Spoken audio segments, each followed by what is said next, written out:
നമസ്കാരം. കർണാടകയിലെ ഷിരൂരിൽ അപകടത്തിൽ കാണാതായ കോഴിക്കോട് കണ്ണാടിക്കൽ സ്വദേശി അർജുൻ്റെ കുടുംബത്തിന് ആശ്വാസമായി സംസ്ഥാന സഹകരണ വകുപ്പിൻ്റെ കൈത്താങ്ങ്.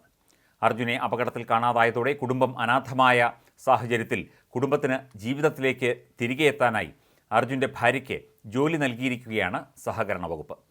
അർജുൻ്റെ ഭാര്യ കെ കൃഷ്ണപ്രിയയ്ക്ക് വേങ്ങേരി സർവീസ് സഹകരണ ബാങ്കിൽ ജൂനിയർ ക്ലാർക്ക് കം കാഷ്യർ തസ്തികയിലാണ് നിയമനം നൽകുന്നത്. ഇത് സംബന്ധിച്ച് ഉത്തരവ് പുറത്തിറങ്ങി.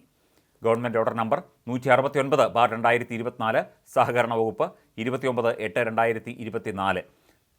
ഈ ഗവൺമെൻറ് ഓർഡർ പുറത്തിറങ്ങിയതായി മന്ത്രി വി എൻ വാസവൻ വാർത്താക്കുറിപ്പിൽ അറിയിച്ചു. സാമൂഹിക പ്രതിബദ്ധത എന്ന സഹകരണ തത്വത്തിൽ അധിഷ്ഠിതമായ സംഘം ഭരണസമിതിയുടെ തീരുമാനം നടപ്പിൽ വരുത്തുന്നതിനായി നിയമത്തിൽ ഇളവുകൾ നൽകി പരിഗണിച്ചുകൊണ്ടാണ് സർക്കാർ കൃഷ്ണപ്രിയയ്ക്ക് ജോലി നൽകാൻ തീരുമാനമെടുത്തത് എന്നും വാർത്താക്കുറിപ്പിൽ പറയുന്നു. സാധാരണക്കാർക്ക് കൈത്താങ്ങാവുക എന്നതാണ് സഹകരണ പ്രസ്ഥാനത്തിൻ്റെ പ്രസക്തിയെന്നും മന്ത്രി പറഞ്ഞു. ഷിരൂരിൽ പുഴയിൽ അടിഞ്ഞ മണ്ണ് നീക്കാൻ ഡ്രഡ്ജർ കൊണ്ടുവരുന്നതിൽ അനിശ്ചിതത്വം തുടരുകയാണിപ്പോഴും. 1 കോടിയോളം രൂപ മുടക്കി ഗോവയിൽ നിന്ന് യന്ത്രം എത്തിക്കണോ എന്നതിൽ ഇതുവരെ തീരുമാനമായിട്ടില്ല.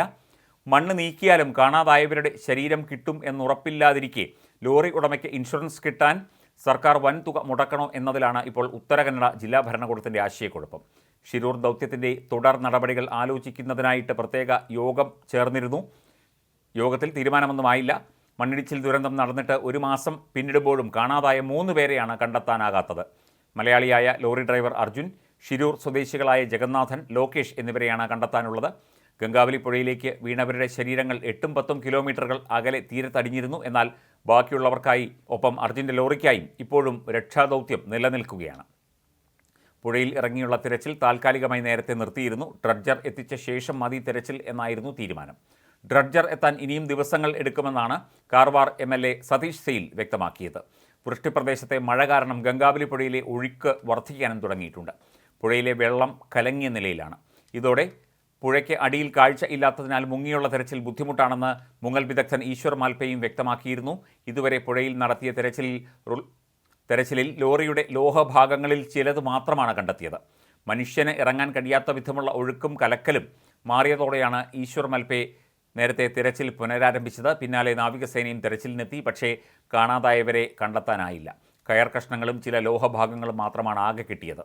ലോറി എങ്ങനെ കിടക്കുന്നു എന്നോ അതിൽ ആളുണ്ടോ എന്നോ നോക്കാൻ ഇത്രയും നാളായിട്ടും സാധിച്ചിട്ടില്ല.